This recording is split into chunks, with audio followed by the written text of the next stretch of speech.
ഇന്ത്യയിലെ അസുഖങ്ങളും അപകടങ്ങളും മൂലം ആയിരക്കണക്കിന് ആളുകൾ അനുദിനം മരിക്കുന്നു. അതിന്റെ എത്രയോ മടങ്ങ് പേർക്ക് ഗൗരവമായ പരിക്കുകൾ സംഭവിക്കുന്നു. ശരിയായ പ്രഥമ ശുശ്രൂഷ ലഭിച്ചിരുന്നെങ്കിൽ ഇതിൽ വലിയൊരു ഭാഗം തടയുവാനോ തീവ്രത കുറയ്ക്കുവാനോ സാധിക്കുമായിരുന്നു. കുഴഞ്ഞു വീഴുന്ന ഒരാൾക്ക് ഒരു സാധാരണക്കാരന് ചെയ്യേണ്ട ജീവൻ രക്ഷാ പ്രവർത്തനമായ കോൾസ് അഥവാ നെഞ്ഞമർത്തൽ മാത്രമായ ജീവൻ രക്ഷാ പ്രവർത്തനത്തെക്കുറിച്ചും അത് ആരംഭിക്കുന്നതിന് മുമ്പായി ചെയ്യേണ്ട scene safety, check response, call for help എന്നീ കാര്യങ്ങൾ കഴിഞ്ഞ വീഡിയോകളിൽ വിശദീകരിച്ചിരുന്നുവല്ലോ. അവ കാണാത്തവർ തീർച്ചയായും കാണണം. IMA കേരളയുടെ യൂട്യൂബിൽ അവ ലഭ്യമാണ്. കുട്ടികൾ എങ്ങനെയാണ് നെഞ്ഞമർത്തൽ ചെയ്യേണ്ടത് എന്നാണ് ഇന്ന് വിശദീകരിക്കുന്നത്. ഏകദേശം 1 വയസ്സിന് മുകളിലുള്ളവരിലെല്ലാം മുൻപ് പറഞ്ഞ രീതിയിൽ തന്നെയാണ് ഒരു ജീവൻ രക്ഷാ പ്രവർത്തകൻ പ്രവർത്തിക്കേണ്ടത്. 1 വയസ്സിനും 8 വയസ്സിനും ഇടയിലുള്ളവരെ ചൈൽഡ് അഥവാ കുട്ടി എന്നും 1 വയസ്സിൽ താഴെയുള്ളവരെ ഇൻഫന്റ് അഥവാ ശിശു എന്നുമാണ് പറയുന്നത്. കുട്ടികളിലും ശിശുക്കളിലും ചെയ്യേണ്ട നെഞ്ചമർത്തലുകളിൽ ചില വ്യത്യാസങ്ങളുണ്ട്.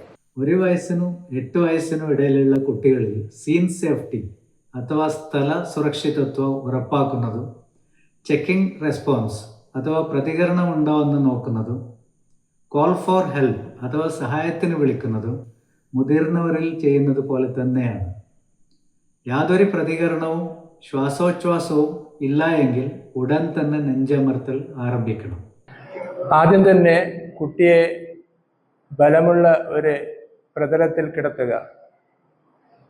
അതിനുശേഷം ഒരു വശം നിന്നുകൊണ്ടാണ് നെഞ്ചമർത്തൽ ചെയ്യേണ്ടത്. കുട്ടിയുടെ ശരീരപ്രകൃതം അനുസരിച്ച് ഒരു കൈയോ അല്ലെങ്കിൽ 2 കൈകളോ ഉപയോഗിക്കാവുന്നതാണ്.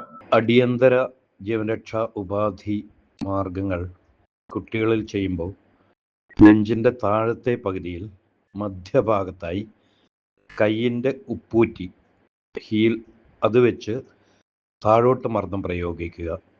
കുട്ടിയുടെ നെഞ്ച് ഏതാണ്ട് 5 സെൻറ്റിമീറ്ററോളം അല്ലെങ്കിൽ വ്യാസത്തിൻ്റെ 1/3 താഴത്തക്കവണ്ണം മർദ്ദം പ്രയോഗിക്കുക. 1 മിനിറ്റിൽ 120 പ്രാവശ്യം, അതായത് 1 സെക്കൻഡിൽ 2 പ്രാവശ്യം എന്ന തോതിലാണ് നെഞ്ചമർത്തൽ നൽകേണ്ടത്.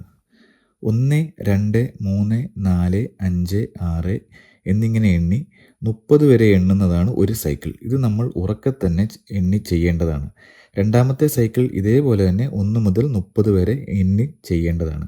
3-ാമത്തെ സൈക്കിളും 4-ാമത്തെ സൈക്കിളും 5-ാമത്തെ സൈക്കിളും ഇതേപോലെ 1 മുതൽ 30 വരെ എണ്ണി ചെയ്യണം. അതായത് തുടർച്ചയായി 150 പ്രാവശ്യം നെഞ്ചമർത്തൽ നടത്തുക.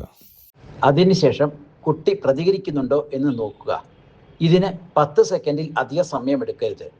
ഈ സമയത്ത് നെഞ്ചിൽ നിന്ന് കൈയെടുക്കേണ്ടതില്ല.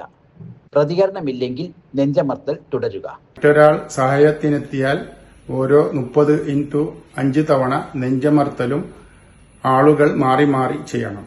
ഇത് കുട്ടി പ്രതികരിക്കാൻ തുടങ്ങുന്നതുവരെയോ അല്ലെങ്കിൽ ആരോഗ്യ പ്രവർത്തകരെ ഏൽപ്പിക്കുന്നതുവരെയോ തുടരണം. ഇൻഫന്റ്സ് അഥവാ ശിശുക്കളിൽ, അതായത് 1 വയസ്സിനും താഴെയുള്ളവരിൽ പാദങ്ങളിൽ തട്ടി നോക്കിയാണ് പ്രതികരണം നോക്കേണ്ടത്. താഴെ പകുതിയിൽ മധ്യഭാഗത്താണ് നെഞ്ചമർത്തൽ നൽകേണ്ടത്. ഒരു കൈകൊണ്ട് താഴോട്ട് മർദ്ദം പ്രയോഗിച്ചാൽ മതി.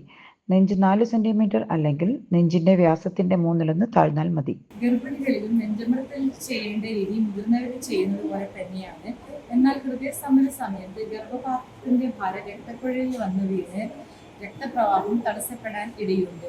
അതുകൊണ്ട് തന്നെ നെഞ്ചമർത്തലിനൊപ്പം തന്നെ ഇത് തടയാനുള്ള പ്രവർത്തനങ്ങളും ചെയ്യേണ്ടതാണ്. ഒരാൾ നെഞ്ചമർത്തൽ ഭംഗം കൂടാതെ ചെയ്തുകൊണ്ടിരിക്കുമ്പോൾ തന്നെ മറ്റൊരാൾ ഗർഭിണിയുടെ വയറിന്റെ താഴ്ഭാഗം ഇടതുഭാഗത്തേക്ക് മാറ്റിപ്പിടിക്കണം. ഇത് ഇടതുവശത്ത് നിന്നുകൊണ്ട് 2 കൈകളും ഉപയോഗിച്ച് ഗർഭപാത്രം ഇടതോട്ട് വലിച്ചുകൊണ്ടാകാം. അല്ലെങ്കിൽ വലതുഭാഗത്ത് നിന്ന് ഒരു കൈകൊണ്ട് ഗർഭപാത്രത്തെ ഇടതോട്ട് തള്ളിക്കൊണ്ടാകാം. സമൂഹത്തിലെ എല്ലാ തുറകളിലുമുള്ളവരുടെയും സന്നദ്ധ സംഘടനകളുടെയും ഭരണകൂടത്തിൻ്റെയും സഹകരണമുണ്ടെങ്കിൽ നമുക്ക് ഈ ലക്ഷ്യം കൈവരിക്കാം. നമുക്കൊരുമിച്ച് പ്രവർത്തിക്കാം.